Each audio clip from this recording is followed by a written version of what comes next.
Well, good morning, everybody. The sun is shining, and it looks like it's going to be a glorious, glorious day. Tummy's still bad, so still fighting with this and doing Inktober. But hey, because my tummy felt so poorly, I thought I would do one of the most gruesome, aggressive fish that there are on the picture. There are some lovely, lovely fish, but this one does look a bit, ooh, I wouldn't want to meet him on a dark night. Have no idea what he is, but if anybody does, do let me know. He does have teeth. One for Halloween maybe, but no. Anyway, again, I am looking at the colours in this one, the reflection of the water, so I think he's quite near the surface, whatever fish he is, and I am really enjoying these. I can't wait to do the turtle and to do the humpback whale. I just hope the humpback whale just turns out brilliant, because I am really, really loving this challenge. Even though I'm poorly, the excitement and the thrill of this one piece coming together has forged me onwards. I can't say how thrilled I am to be taking part in this. I probably sound a bit OTT, but no, when you plan something and you see it come together, awesome. Now, one of the little talks that I would like to talk about today is I listened to a channel a few days ago, and it was talking about being afraid to draw and how to overcome it. And she was saying that she teaches illustration, and this is one of the things that I do. I teach illustration and I do illustration, as well as being an artist too. And one of the things that she discovered, which I'd already discovered, was the power of the story. Now, the power of the story is that when you read a story, the words melt from the page and you get a little cine reel play in your head. If you read a very, very good book, that when they say a page turner, you become unaware of the words. It is all there in film format in your head. One of the things I would suggest to you is, if you are a little bit scared to draw, pick up one of your favourite books, pick a page out of one of your favourite books and read it to yourself, and then draw, however simply, stick figures, however simply, what you imagine that page to be.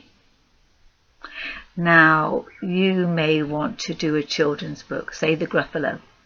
Cover the Gruffalo up, you know what the Gruffalo looks like, but draw your version of the Gruffalo, what you see. If it's a horror book, draw what you picture, picture what you think it might be. It isn't a clown. If you like listen to Brer Rabbit or Alice in Wonderland, read a passage. I remember when I was at school, we had to illustrate the Jabberwocky. No idea what a Jabberwocky was, hadn't even read Alice in Wonderland. They read the passage of the Jabberwocky and I won a certificate. To this day, I'm not sure, because I can't remember my picture, if I did or did not get a true likeness of the Jabberwocky. But hey, it was the taking part, a bit like this. So, imagine your favourite scene from a favourite film. Just visualise it on paper. Forget about the paper being white.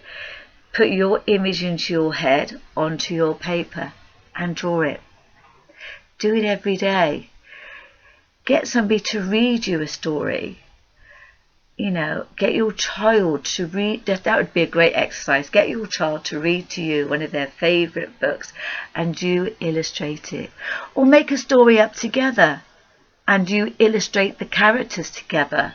if you get your child to draw it first, and then you can do some modifications together, because your pencil skills and your fine motor skills are going to be far better than your child's. So together you could work on it together, and believe it or not, both of your drawing skills will improve immensely. It is one of the best ways to get into drawing, because you've already invested the time in the reading. You've invested the time in looking at and imagining in those characters.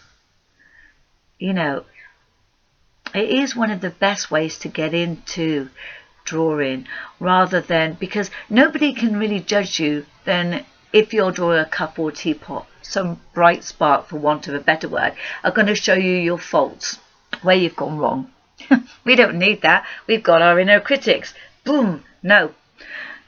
Imagine, your imagination. Nobody, but nobody, like I say to my students, has a patio door in their forehead. We cannot see what is inside your head. So there is no mistakes. There'll be mistakes that you would know you've made. But hey, that's how we learn. And I'll tell you what, children, grandchildren, grandparents, you know, anybody who's got the time to sit and listen to what you've done is encouragement. And do it once a week if you've got no more time. Illustrate something from your favourite story. It doesn't matter if it's not right. It's a way into art, and it's a fun way into art. And laugh at yourself. That's the best way, is to laugh at your results. If your monster is a bit more nicer than you thought, then hey, if your monster's a bit more gruesome, if your picture's a bit wobbly, it doesn't matter. It will improve with time.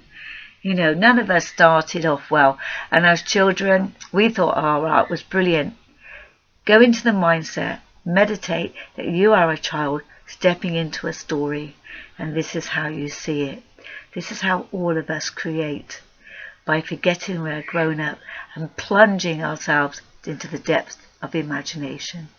Anyway, from me and the big fish, bye-bye. Do like, comment, and best of all, become a subby and press that bell. See you tomorrow.